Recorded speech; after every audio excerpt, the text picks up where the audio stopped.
Hello বন্ধুরা, কেমন আছেন? আশা করছি সবাই ভালো আছেন। আজকের বানাচ্ছি চিকেন কারি রেসিপি। তাহলে শুরু করা যাক। প্রথমে মাংসটাকে ম্যারিনেশন করে রাখতে হবে। ঝাল, হলুদ, নুন, সরিষার তেল আর আদা রসুন বাটা দিয়ে 10-20 মিনিট রেখে দিলে হবে। তারপরে একটা জারের ভেতরে কিছুটা পরিমাণে পেঁয়াজ কুচি নিয়ে ভালো করে পেস্ট করে নিতে হবে।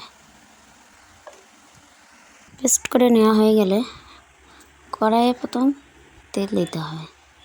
তেল একটু গরম হয়ে গেলে ফোড়ন দিতে হবে। ফোড়নের মধ্যে শুকনো লঙ্কা, গরম মশলা, জিরে আর তেজপাতা দিয়ে 2-1 সেকেন্ড পর পেঁয়াজ বাটাটা দিয়ে ভালো করে কষিয়ে নিতে হবে।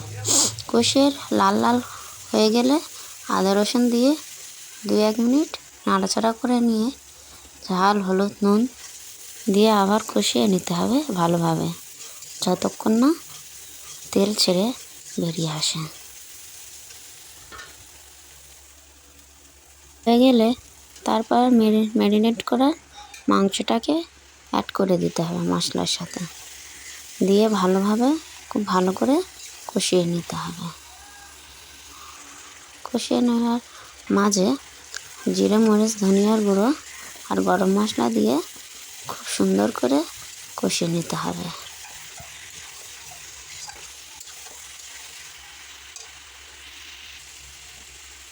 কষিয়ে নেওয়ার সময় মাঝে মাঝে একটু করে জল দিয়ে খুব ভালোভাবে কষিয়ে নিতে হবে। যত কষাবেন তত টেস্টি লাগবে।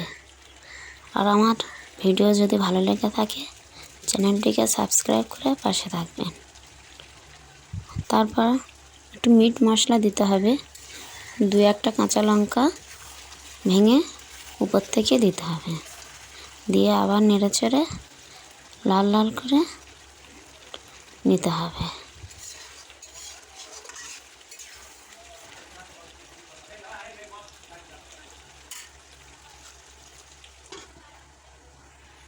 নেওয়ার পরে একটু ঢাকা দিয়ে রেখে ভালো করে ফুটিয়ে নিয়ে উপর থেকে গরম মশলা ছড়িয়ে নিয়ে আবার ফের ঢাকা দিয়ে রাখতে হবে দমে 5 মিনিট।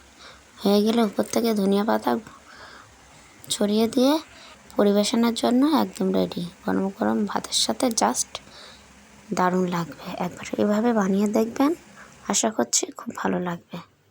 ধন্যবাদ।